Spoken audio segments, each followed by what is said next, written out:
नमस्कार, प्रणाम। मैं राम समाधिया फिर से हाजिर हूँ एक और सच्ची क्राइम की घटना के साथ में। उम्मीद है कि आप सभी लोग अच्छे होंगे, खुश होंगे, स्वस्थ होंगे। और यदि आपने चैनल को सब्सक्राइब नहीं किया है तो प्लीज चैनल को सब्सक्राइब कर लीजिए, जिससे कि ये सफर यूं ही जारी रहे।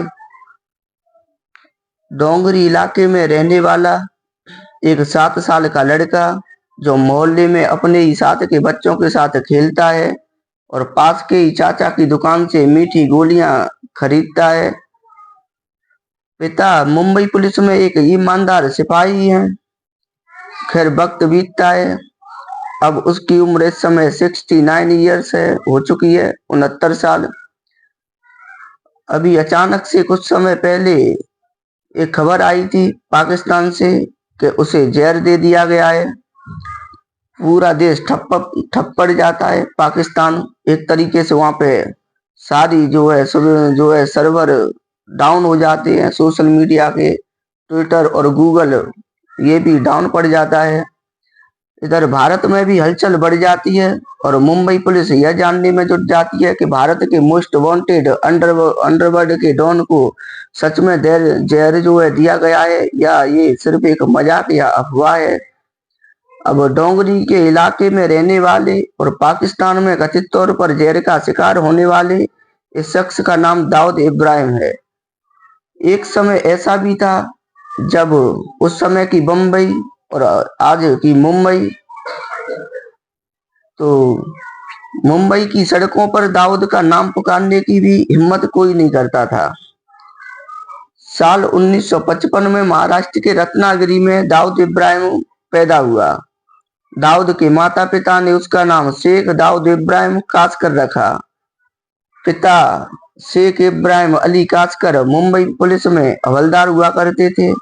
परिवार आम जिंदगी चाहता था, लेकिन जैसे जैसे दाऊद बड़ा होता गया उसमें लग्जरी लाइफ जीने की चाहत बढ़ती गई और वह मोहल्ले के आवारा लड़कों के साथ घूमने लगा। पिता ने बहुत समझाने की कोशिश की, काफी समझाया बुझाया कि ये चीजें ठीक नहीं है, ये गलत राह है, ये जिंदगी खराब कर रहे हो आप, जिंदगी जो एक नॉर्मल लाइफ होती है उससे भटक रहे हो। लेकिन दाऊद की समझ में नहीं आया, वो नहीं माना और धीरे धीरे करके चोरी, फिर उसके बाद डकैती, डकैती के बाद में तस्करी, ये सब कुछ करने लगा। और जब पिता को ये बात पता चली, उन तक ये बातें पहुंची, तो उन्होंने दाऊद को पहले को डांटा, धमकाया, समझाया, लेकिन नहीं माना। तो फिर उन्होंने दाऊद को घर से निकाल दिया, क्योंकि पिता जो सीधे साधे इंसान थे और वो मुंबई पुलिस में हवलदार थे, तो वो उन्हें लगा कि अब बेटा हाथ से निकल गया है। तो जब नहीं माना तो फिर उन्होंने भी उसे घर से निकाल दिया। फिर दाऊद उस वक्त मुंबई के कुख्यात गैंगस्टर करीम लाला के गैंग में शामिल हो गया घर से निकलने के बाद। अब यहीं से वो बाद में वो हाजी मस्तान की गैंग में गया। फिर दाऊद और हाजी मस्तान का भी विवाद हो गया।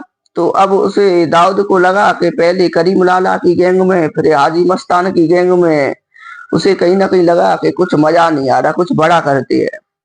अब वो बड़ा करने के चक्कर में हाजी मस्तान को टक्कर देना चाहता था कहीं ना कहीं। तो फिर दाऊद ने हाजी को टक्कर देने की सोची और अपनी एक नई गैंग खड़ी कर ली। अब 1980 के दशक में मुंबई में जो करीम लाला और हाजी मस्तान के गैंग की तूती बोला करती थी, लेकिन दाऊद इनसे भी 4 कदम आगे निकला और काफी कम समय में ही दाऊद ने इन दोनों को पीछे छोड़ दिया और मुंबई का सबसे बड़ा डॉन बन गया।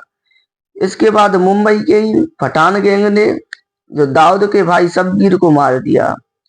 अब भाई की मौत से बौखलाए दाऊद ने जो पठान गैंग के हर मेंबर्स को मारने का फरमान जारी कर दिया और रोज होने वाले कत्लेआम से पूरा मुंबई शहर सहम गया। यहाँ पे अब आए दिन कहीं भी किसी भी गली चौराहे नुक्कड़ पे यहाँ पे गैंग वॉर होने लगी और रोज का शूट आउट होने लगा, जिसमें एक दूसरे लोगों की ये लोग जाने लेने लगे।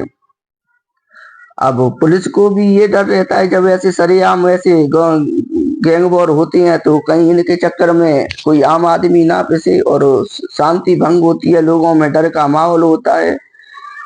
तो इसी दौरान खैर जब इस पे थोड़ी सी पुलिस ने भी सख्ती की तो फिर दाऊद जो है दुबई निकल गया। और ये दुबई भागने के बाद बताया जाता है कि दाऊद एक आलीशान बंगले में रहा करता था दुबई में, और जो इसका नाम था वो व्हाइट हाउस था, जो इसने अमेरिका के राष्ट्रपति का जो भवन होता है व्हाइट हाउस, उसके नाम पर रखा। अब यहाँ पे क्राइम की दुनिया के बड़े बड़े नामों के लोगों से मिलने जुलने लगा, और इसकी और भी इसकी पहुंच बढ़ती गई। अब दाऊद की गैंग मुंबई में लगातार एक्टिव थी। यहाँ पर इसे छोटा राजन चलाता था। दाऊद उसे मुंबई में टारगेट देता और छोटा राजन उस टारगेट को पूरा करता। अब मीडिया ने भी दाऊद की कंपनी को जो है दाऊद की गैंग को नाम दे दिया, और उसे नाम दिया गया डी कंपनी। अब डी कंपनी सुपारी किलिंग, पैसे की उगाही, हथियार तस्करी और ड्रग्स तस्करी के अलावा आतंकी गतिविधियों में भी लिप्त थी। अब दाऊद के पास इतना पैसा हो गया कि वह फिल्म इंडस्ट्री में भी इन्वेस्ट करने लगा। वह दूसरे के नाम से फिल्मों में पैसा लगाने लगा। तभी दाऊद का नाम 1993 में मुंबई में हुए ब्लास्ट जो उनमें आया। अब इस ब्लास्ट में करीब 250 लोगों की मृत्यु हुई थी।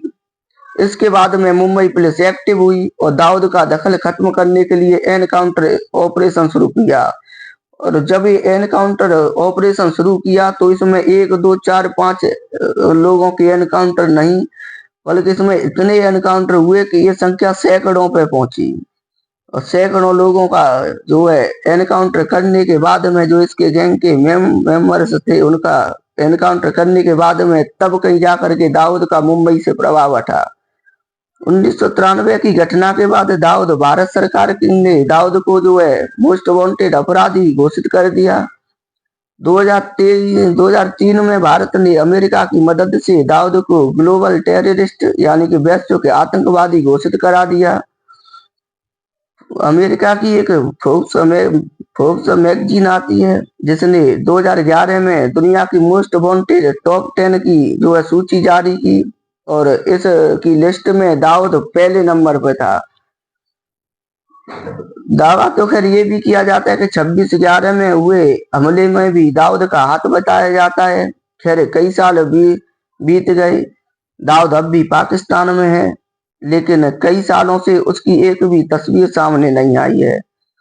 बस आई है तो कुछ समय पहले जो है उसे जहर दिए जाने की खबर, और वो भी कितनी सच्ची थी क्या थी ये कुछ इसकी कुछ कोई पक्की जो है तफ्तीश नहीं हो पाई। खैर जब भी कोई फिर से कोई अपडेट आएगा तो फिर से मैं जरूर इस पे कोई कहानी लेकर के आऊंगा। खैर अभी कहा जाता है कि दाऊद पाकिस्तान में ही है। तो उम्मीद है कि आपको ये कहानी पसंद आएगी। जो भी है आप इस पर अपनी राय जरूर दें। फिर से मिलते हैं एक और किसी सच्ची क्राइम की कहानी के साथ में। तब तक के लिए सुरक्षित रहिए, सचेत रहिए, अपनों का ख्याल रखिए, देश का ख्याल रखिए। फिर से मिलते हैं। जय हिंद, जय भारत।